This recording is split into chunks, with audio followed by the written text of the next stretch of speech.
Hey guys, it's Grant Balfour here, ex-pitcher of the Tampa Bay Rays, Oakland Athletics, Minnesota Twins, Milwaukee Brewers, Cincinnati Reds. I just wanted to say you're watching Matty C's Sports for You and Me podcast. Enjoy the show. Matty's got a lot of great things to talk about, wide range of sports. Get on there. Hope to see you guys soon on the show. All right, guys. Take care.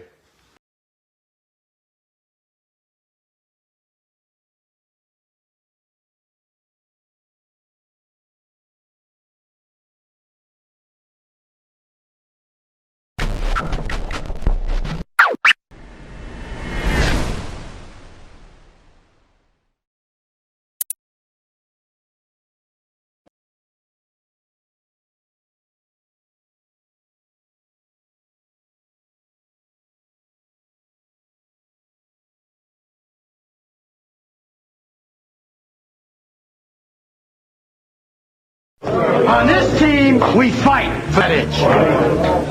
On this team, we tear ourselves and everyone else around us to pieces for that itch. Coming in at 320 kilobytes per second, it's time for Matty C's Sports for You and Me.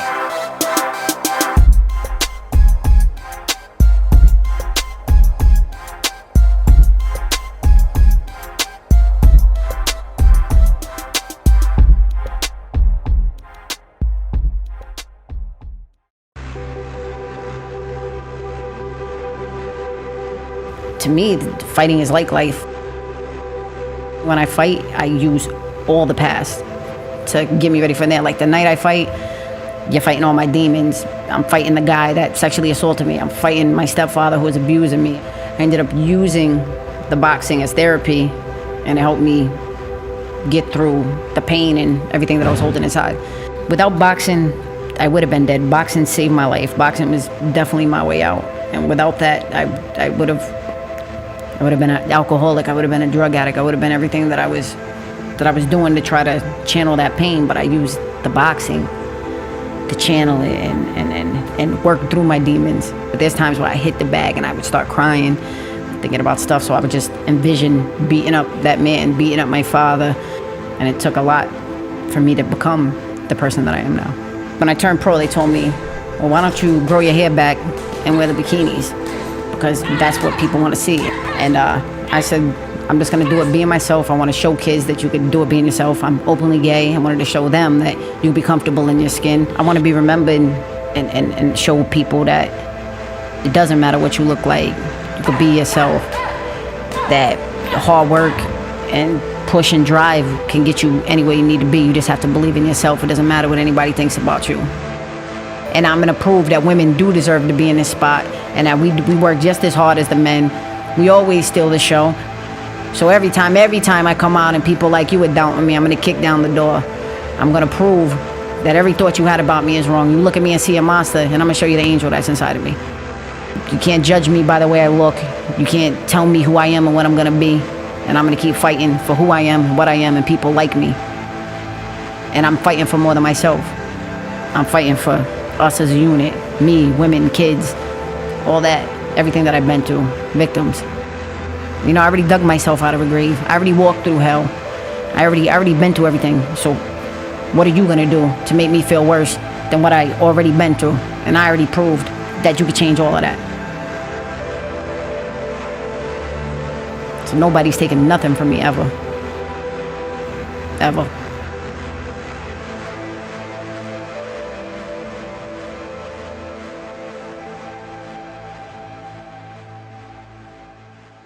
All right, everybody, Matty C Sports for You and Me. I got a really cool, down-to-earth chick here.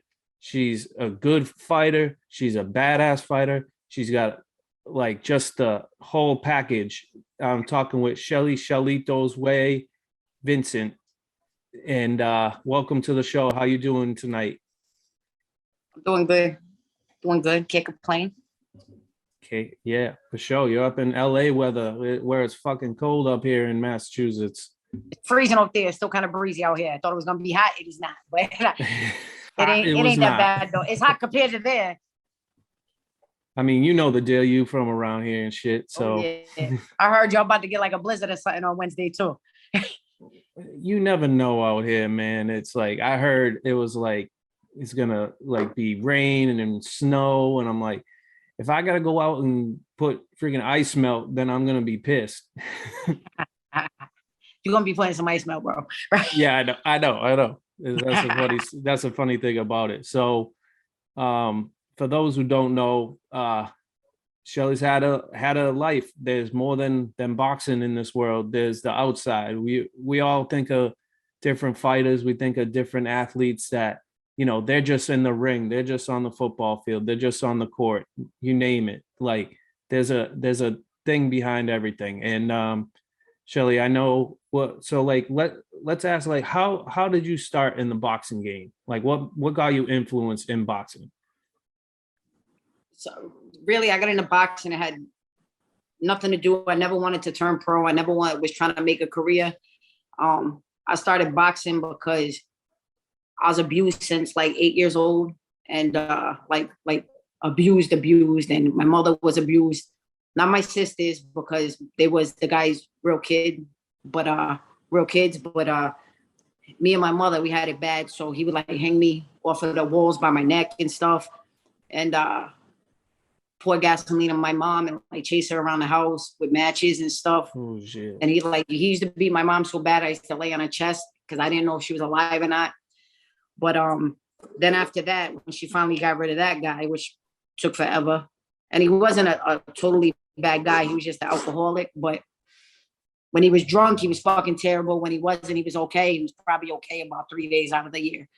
But so she finally got away from him, and then she started seeing this other guy. And the other guy, who was, I can't really say too much about it, but he was a correctional officer. I saw him as a man in uniform. He was real good to me. He was probably one of the nicest guys. After being abused, he was one of like nicest guys that came along in my life. And he sexually abused me and was raping me. And when I hit, he tried to find my sister. So I actually got into boxing to like channel my depression and my anger. But I never had I never intended on fighting or anything. It was just to like try to protect me in the street in case something happened again. So that's pretty much how I got into it. And I'm so sorry to hear about all that stuff. And I know your mother passed away from, was it leukemia? Yeah, I'm very sorry about that. But I see now, is that your mother there that has the banner every time you walk out? Yeah, and that's probably about somewhere around the age that she died too. Like she died she was diagnosed at 36. She died 6 months later at 37. And then I was devastated after that. And I turned back to drugs and alcohol and all that stuff. I was just like completely depressed again from all the stuff. So yeah, it was rough.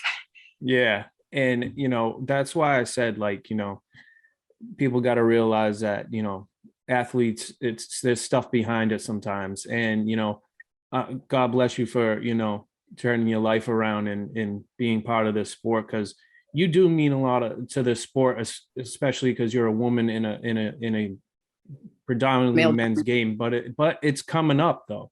You guys are getting on top ranked cards. You guys are, throwing. And like when I saw you at CES and I saw you fight, I was like, with Shelly Barrett, when you fought her, I just saw like how comfortable in the ring you were. I mean, you threw down, like honestly, you threw down, and it was just like it's just the calming sense that you had in the ring was amazing. I was just like, oh my God, like she really I'm used to chaos, and that's controlled chaos. That's really the way I see it. Well, with Heather Hardy, you had a whole different chaos. Yeah, no, me and her, we hated each other. Like it was her daughter hated my daughter. I hated her. She hated me. Her fans hated my fans. It was just like it was ugly. It was bad. They stayed disrespecting me, saying I was on steroids, saying I had a dick. Like all type. Like if you read some of the stuff. It was brutal. Some of the stuff that what happened. That's actually why I drew the beard on and everything. But it was bad. Like me and her really hated each other. Like it was real. None of that shit was fake. It wasn't to get on TV because we was the first women to in boxing and women's boxing, me and Heather did a lot of first, and we made like a lot of history. But the hate and everything was real. Like that was the first real beef, I think, in female boxing. Like we hated each other. Half the time we seen each other, we surprised we didn't fight right there. Her sister tried to fight me at the Barclays Center. Like it was real. Yeah. We all right now, but it was real. Yeah. I mean, like, you know, as me, as a person who's in my line, you got to do the research. And, you know, I discussed with you earlier about your PBC fight that was at the Ford Amphitheater in New York. Coney Island, yeah. And that fight was a true sense of what I saw you as a fighter, like gritty and fucking and ready to throw down. Like you legit were ready to throw down. And from the first round on, that first round on, you both were throwing, but I think you were throwing a little bit more and more strategic. And I saw that you landed more compared to what she landed. Yeah. And I hurt her. She was hitting me with pot shots one at a time. I was landing combinations and I was definitely hurting her. But yeah, I mean, it is what it is. Yep. And that fight too, I was disrespected by the judges too. But it, you know what I'm saying? Yep. It's crazy. And it is. It is. That's why I said after I watching that fight, you should be 28-1. Sorry. Exactly. Yep. But I mean, you've had some real big fights. Did you notice anything from that fight and my fight on the 27th? You should have noticed something. I should have noticed something. You gotta let me think on that. Jesus. I don't know. Which way did I stand? Which way did I stand in the other fight? Were you standing orthodox at that time, or were you going southpaw? I just turned southpaw. That's right, because I should have known that too, and that was most people don't realize it because they say I look comfortable southpaw, but that was my second fight at southpaw, and I trained with Boo Boo, with Demetrius Andrade's old trainer. He had them all through the amateurs and up to 11-0 as a pro. So I'm gonna fight southpaw for the rest of my career. But it looked good, right? I look comfortable, right? It did, yeah. That's what I said. That's what I'm talking about. Like you were so composed at the Holiday Bash, like it just didn't even look like it phased you. You didn't look tired. You didn't look nothing like that. And that was after 3 years. I know that what they said 2 years, so it was 3 year. 3 years now. Yep, it would have been like 3 years to the day almost. It was.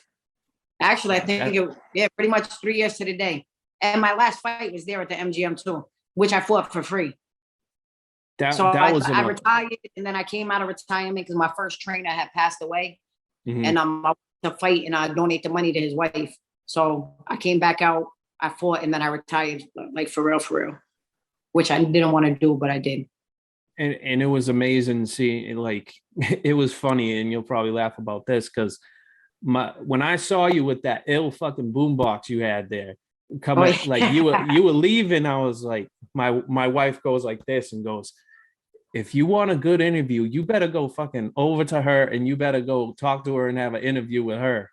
I was like, hell yeah, I'll go over there. And then you were like true to your word. You're like, yo, we can hook up later. Like, you know, let me know. And it was a dope night. It was hard to see the last one, but you know, that's the part of boxing that, you know, you see. And I mean, to talk to three people on that main card was pretty dope, you know, like after the fact, because when you're there, it's a lot harder because you got the fans, you got, you know, the noise and all that stuff. So it was great to see how you performed and the legacy you have in this sport. And I mean, like the women's, like you said, the women's compared to men's boxing is much more different. It's been getting better because Top Rank and Showtime has been, you know, showing more fights for you guys. And, you know, do you think it's getting better for you? And do you think it's a little too late for, you know, your career, or you're just getting started? Because I mean, you it seems like you box like you're 28 years old, honestly. That's because I look 28. That's what I'm saying. That's what I'm saying. Nah. Yeah, but I think like for me, I'm gonna take it day by day because I'm old as fuck. I'm 42, but my body What about feels Tom good, Brady? especially as the way I'm at. That's what I'm saying. So maybe I'll make some more history and be the oldest woman to compete and hopefully still be winning. But like women's boxing, the direction is going in, definitely. Do I think I'm gonna see the benefits of it? I might touch a little bit of it if my legs will last that long, because in boxing you're only as old as your legs are. So I could be 42, I could be 50. If my legs is 20 or 30, I'm good. You know what I'm saying? And the good thing is I'm a woman. I don't think I could be a man and compete at this age, but I'm a woman and our bodies last longer. The woman's body is meant to be stronger than the man's in different ways. And women don't have the knockout power and the punch power that men have. So our careers last a little bit longer. And I feel like we get better as we get older. We peak as the age gets older. But I think I see a little something. I mean, I might have 1 or 2 fights left. I might have a year or 2 left. It just all depends on how my body handles it. And so I'm just gonna take it fight by fight and then go like that. The direction it's going is yeah, because at the time it was me, Heather, Kalisha, Ava Knight, Kalisha West, Ava Knight. We was all fighting for equality and just getting women on TV. And then my mouth, I used to go to Heather's fights, call her out, whatever. I heard, I saw that. And then that's the shit that landed the fight on the television, and that's what landed the rematch. Well, we did exactly what we said we was going to do. We said we was going to go in there. We was going to bang out for 10 rounds. It was going to be an exciting fight. You was going to see the hate. You was going to see everything. And we backed it up. We did all that. We had women, I don't know about Heather, but I know me. I had women calling me from other countries. I had women calling me the day of the fight. Like, if you don't back up all that shit you say, like, they're never going to put us on TV again. So it's up to you guys, to do this, because if y'all don't perform like you say you are and put on a good show, like, you either making women's boxing or you breaking women's boxing. So now we have the pressure of that. I don't know about Heather. I'm just saying on my side. So now we have all the pressure of that. Now we have a pressure of we have to sell the arena out, proving that people want to come see us. Plus we have to make the views on TV hit as heavy as the men or more than the men. And I'm just going to say me and Heather had the highest views on PBC and NBC in history at that time, even more than Errol Spence. So yeah, like, and you've been on a Spence card. Views. Yeah, and we ended up fighting after the main event because Heather sold half of the arena and I sold half of the arena. And I sold more than her in that first fight. So she sold half of the arena, I sold half of the arena. And we did everything we said. And then Lou DiBella, I mean, and you got to give it up to Lou. You got to give it up to Jimmy, because Jimmy put on girls when nobody wanted to put on girls. Like, they signed me at a time when nobody was signing nobody. Then Lou, then I'm with DiBella now. And Lou really put the girls on his local television. He had me and Heather on his local television stuff. So we was doing the television there. But then he got us on major television. And that was like in history, the first time ever on NBC, first time ever on PBC. Then we was one of the 4 women to be on HBO. And then that didn't stop the broadcast. But then Eddie Hearns went hard, got Katie Taylor, and he got all the other girls. Lou has all the girls, Eddie got all the other girls. Then Top Rank was like, oh, because Top Rank would have messed with no girls before. They snatched up Michaela, and they got Michaela and Esparza, or maybe she was with Golden Boy. I don't know. And now Golden Boy hopped on. But nobody was doing it when Lou and Eddie was doing it. First Lou did it, then Eddie hopped on, and then, you know what I'm saying? Then Eddie Hearns is really changing the game for women, because he's putting a female on every single card. Same way Lou is, but between them two, I think those are if you're a woman, those are the 2 guys you want to be with right now. Right. And, you know, your thought on, you know, I've seen her fight on Talent Brag too, and I've seen Michaela Mayer fight. Yeah, we won nationals.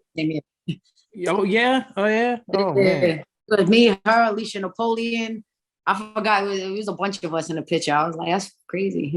Like, look at us now. We're all pros, all former world champions or former world champions. Crazy. Yeah, and seeing her, I checked out her fight too because she was the main card on her last one.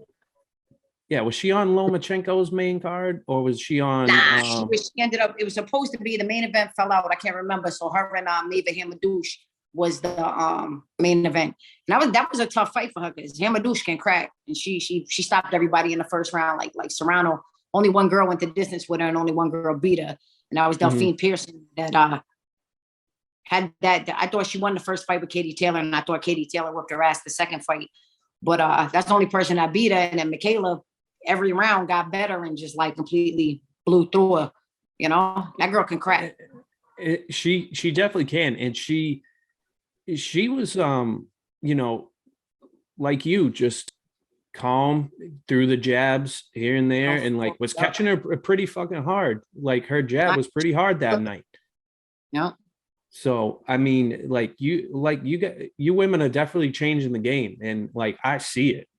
As a boxing fan myself, I appreciate both sides of it. It's not about the Furies and what's his name? Yeah. It's just like, it's like, there's that side of it. There's Antonio Margarito back in the day. And, everybody from around here only knows Mickey Ward and Gotti, that those were bloodbaths too, but they don't understand, like, when you see, I'm sure you saw it, Pacquiao Mayweather, when they fought, it's like everybody thought it was going to be a bloodbath, but Mayweather played it off, and Pacquiao, I don't know what was going on with him, but Mayweather was doing it more for the points and the just being relaxed and just getting on the card, being around being 10-8, 10-8, 10-9, 10-9, like, he was just going that style, but people want bloodbaths, and you got to think of fighters and their health too. Yeah. And then and Floyd's one of the most smartest boxers in the game. He's most intelligent. Like he outthinks you. He out, you know what I'm saying? He figures you out. And Canelo's like that now too. But yeah, and especially you fight Floyd, if the fight's close and he fights you again, he's walking through you the second time. Like he's that smart, he's that intelligent. Like he knows what he's doing. It is, and it's amazing because he's like, I won't fight for $20 million. You can't stop me. You can't. I don't need $20 more million, but you want to give it to me? Okay, I will. He's intelligent in that sense. But off of those pro fighters, so you came out of which I didn't know until I looked it up, was you were with Manfredo Sr., which I told you, like, his son, of course. Yeah, Junior. Pete. Yeah, Junior was, and unfortunately, I loved him in The Contender. You know what I'm saying? Like he was a humble, tough dude in that. And then I watched him fight Joe Calzaghe, and I was like, oh my word! Like, yeah. But Joe Calzaghe was a tough son of a bitch, man. Like he's a killer back. Yeah. But I mean, like, what was it like, having that that camp and Senior being your trainer and stuff? I mean, it was dope. I love Pete. Pete did a lot for me. Pete's like a father. He's still like a father. Me and Pete are good. We still talk. It's just that he thought because of my age I shouldn't be fighting anymore. I tried to explain to him that women are different. But he's like, no, you're 42. 42 is 42, and blah blah blah. So we didn't see the eye to eye there. So I said, well, I'm gonna box. I'm gonna find somebody else. And so he was cool with it. We talked about it, and me and him are good. He just said he doesn't want to be there when Father Time beats my ass. So well, but the last fight, it don't seem like that. Yeah, it's not there yet. It's not there yet, and it's different for women and not for men. But he doesn't understand that. I understand where he's coming from, but I'm with Dave now, and he thinks that Dave's the best guy for me, and you know what I'm saying. And Dave's elite trainer, you know what I'm saying, a top of the class trainer, and we just click. You know what I'm saying. So I see myself going far with Dave Keefe. like I said, that's Demetrius Andre's old trainer. He trained Boo Boo Southpaw and everything. So, like, we're gonna do some things. Yeah, and I'm gonna prove that my age don't mean shit. My age don't mean shit. I'm gonna shut people the fuck up like I've been doing all the mother years. That's right. And I was too small. I wasn't gonna do nothing. I wasn't gonna win. I wasn't gonna win nationals. I won nationals. They wasn't gonna put me on TV because I'm a dyke. I look like a little boy. Sex sells. So I did that shit too. Like everything that they'll never put me in a Hall of Fame. I did that. I was the first woman in Ring Magazine, 3-page spread. Like I did everything they said I wasn't gonna do. They said I wasn't gonna sell tickets. I outsold everybody probably, but like Vinny Paz and Peter Manfredo. You know what I'm saying? Mm-hmm. Yep. So it's just like everything they said I wasn't gonna do, I did. So I'm just gonna prove these motherfuckers wrong again and whoop all these little bitches asses at 42 or 43. Well, fucking right, you did. That's just how I'm feeling right now. Yeah. That girl was. I knew that if I got in there and that girl, she only lost to elite fighters, even though whatever. But that's a fight that I needed to take and I should be taking, being out of the ring for 3 years. I know if that girl gave me any problems, that maybe I shouldn't be fighting anymore. But that just showed me that I am still exactly who I think I am. Well, you know what? For 3 years off a layoff and you perform like that, it was great to see. And I was like, oh my God, like I gotta meet this chick, like, cause she's, and I didn't know about your past story and your past, like outside the ring, but like inside the ring, you're like a whole different person. And like, I could see in you now that like you're fighting for a purpose for yourself, not anybody else. Like you said, I don't give a fuck. Like it's me. I'm fighting for me. Fuck all you people. If I lose, I lose. I win, I win. I already beat the biggest fights I had in my life. I beat rape. I beat all the ridicule. I beat all that shit. Like there's nothing. I've been pissed with. I've been stabbed. I've been all that shit. There's nothing that a broad can do for me in a ring. That, you know what I'm saying? Just dancing. You just violently dancing, and it's just the way I see it. Yeah, and I got mad respect for that. Yeah, it's like therapy for me. And then I feel like I'm fighting back for all the times I didn't fight back when I was a kid. I usually walk out with like 10 to 15 kids. And, you know, just to remind myself where I came from, or the kids that I go to the schools and I talk to, we usually get those kids tickets. Or I go to the programs and I talk to the kids over there, kids that are like me. Mm-hmm. Kids that came from the same struggles and stuff, that if they know that, like, you can save yourself, you don't have to be all messed up, like, you don't have to kill yourself, all that type of stuff. I mean, I'm not gonna front, I'm still depressed a lot, but of course, like stuff like that, you just don't forget. Like you can't erase. It doesn't matter how many times you talk to a therapist, how many meds you take. Like you don't ever get over somebody raping you, taking that from you, or beating you as a kid. Like you don't, like, how could somebody do that to a child? And yeah, I mean, not that I went with any of those experiences, but I know all about mental health, you know, dealing with some shit and going places that I needed help. So I went to get it, you know. If I didn't, I'd be somewhere in a dark space. So it's a tough thing dealing. I mean, what you dealt with was very hard. And then you came out on top for where you are now. But of course the depression and stuff is going to still come into play once in a while, but you know, that's proven how tough you are. Kids need to know that too. Like it's never gonna go away. Like that's not. You right. Learn how to deal with it. You gotta learn how to cope with it. But you know. Yeah, for sure. And you know, that's why I decided to start talking about it, because I wasn't gonna talk about it. And then I decided to talk about it. And the first time that I talked about it, and I went to Benny Dover Junior High, the schools that I went to back home. Mm-hmm. 2 kids immediately hit me up and told me that the same shit was happening to them. And that's when I said, well, I'm going to keep doing this.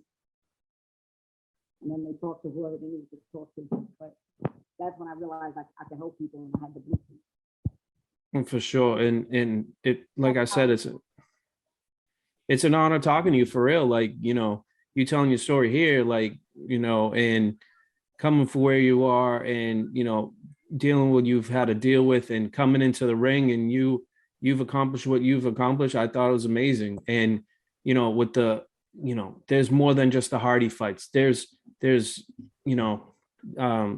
24 more fights besides that, Well, actually, no, I'm sorry. 26. You got me adding on the spot. So, but yeah, I mean, the other question I was going to ask you, just outside of, that stuff, because I know how tough you are and stuff, and because I know Shelitos Way is one bad motherfucking movie. So Shelitos Way, how badass is that? That's a badass nickname, and nobody would think of that. That's a OG original shit. What made you get that name? I asked you that at the fight, but I know you were leaving. So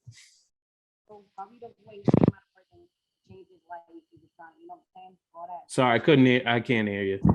I said Carlito's Way in the movie. He just got out of prison. He was trying to change his life. Yep. All that. So it was the same thing. I had just gotten out of prison for the third time. And I was telling the COs and the inmates, I'm going to come out of prison. I'm going to change my life. I said, I'm going to be a world champion. I said, everybody laughed. They're like, you small, bitch, But and then I said, nah, I'm good. I should have took it serious all the mother years and all this stuff. So it's just, my story ended a little bit better than his.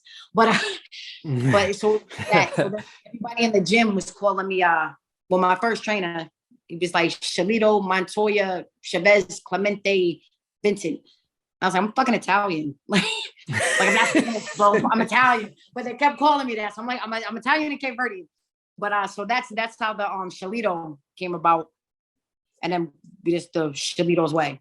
And then the Shelitos, it's just a lot of meanings. The Shelitos Way, every which way but down. But I wear the straight jacket to symbolize the way women were tied down in sports and me trying to break free of my demons. I wear the mask because the real Guy Fawkes, he was born 2 days after me and he died the same day as my mother. And okay. Yeah, a lot of similarities in the movie. If you replace the government and put something else, like the names in the movie, the ideas of bulletproof, I'm saying, all that stuff. What you did to me was monstrous. You created a monster. All the shit from the movie, really was parts of my life. If you took out the government and replaced it why he was killing them people and getting his revenge, I could have easily turned that movie into my life. Yeah. And so I'll tell you my version of Shelitos Way, and mine's probably a bit different. All right, so every fucking girl you face is Benny Blanco, and you're throwing them down the fucking stairs every time you fight them. We'll just go. That's my. Take that one too. I'll take that as that's for you. My interpretation for you is you fucking throwing Benny Blanco down the stairs. We take that too. Yeah. So my final question to you is, where is it you want to go from here? Do you want to, CES is a great organization, of course, because you fighting it, and if with Jimmy at home, that was my first promoter. He's always gonna be my promoter, I hope to still fight with Jimmy and do my thing around here, and also fight down at 22, hopefully with the same type of opponent, because I haven't fought in 3 years. Get more rust off, even though I didn't feel like I had rust in that fight, but I want to feel more comfortable in there.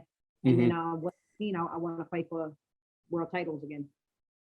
118 is where I should have been my whole career, but I had all my titles at 122, but Heather couldn't make 122 anymore, so they asked me to go up to 126, and then I just kept eating. Now then I got in a car accident, and that's why I fought at 130, because I got big when I couldn't train. Then we started trying to fight down each weight class until I got back to my weight class, but 118 is eventually where I'm going to sit, and I can make that. So I'm not going to have problems with 18 because they're actually my size. Them Benny Blancos is going down. They're going down. For sure. But I have to tell you, Shelly, it's been an honor to have you on my show, for real. Dealing with your ups and downs and, basically being where you are now, I appreciate the hell out of it. And especially that you're a class act, and you look out for the kids. You look out for troubled youth that have some issues, just as you did in your past, and being genuine and courteous to other people that are in need, and you just are right there like, yo, I'm here. And I just wish you nothing but the best in your career, because you're the fucking woman's Tom Brady in boxing, believe it or not. But you know what, you're definitely always welcome on my show. I tell all the people that are on my show, have been on my show, your family. So if you called me, you messaged me, or whatever, you're always welcome on my show. I'll call you. Yo, I'll be there at CES. Just don't travel to like New Jersey and shit. Just stay around here. I want to stay around here. Like I like to make it easy for my people. But I know when I get to 118, I'm gonna have to travel, because girls got the votes. So, but the fights will be on TV, so that's the good thing too. So everybody will still be able to catch it. Like it will be big TV. I got a guy I interviewed. It actually was old school Tommy Morrison. His son was talking to me right after he fought on Top Rank, and I talked to a boxer from Oklahoma, so like talking to a person who's from Providence, North Attleboro area, that's perfectly easy to drive up 24. Oh yeah. So again, Shelly, thank you so much, and nothing but luck. In I hope you succeed more in this game, because I think you got a lot more in the tank. Thank you, my man. And enjoy LA and train some people how to fuck shit up. All right, for sure. It's coming next week. Be ready for that. It's coming next week. She's Marciano finals right there.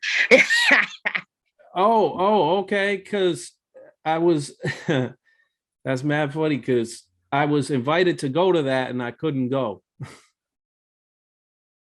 So, well, I thought you on mute, but you on mute. I can't hear it. I can't hear you. You got on mute. Right there. Yeah. My bad. I said we have money out here cracking bitches. Ill to hear. Yeah. So actually, tell me a girl's name, and that she's throwing down, and I'll throw her name out. Go ahead. Here, come talk like that. My actions speak louder than my words. No, but you want to tell them the name of that. No, it's cool. K, Brockton, Massachusetts. That's me. City champions. Absolutely, 110%, sir. You're training out there, so that means you're about to throw down real quick. So I support you too.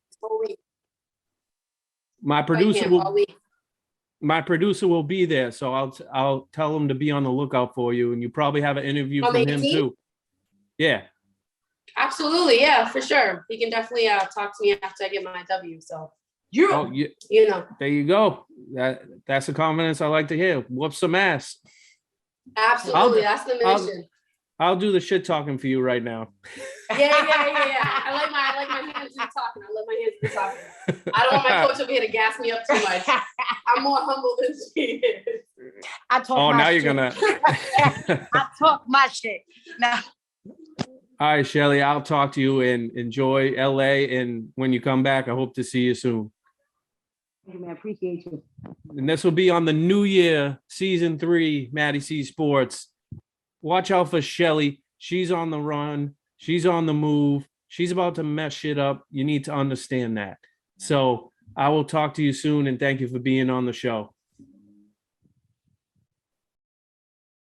Thanks for watching Maddie C's Sports for You and Me.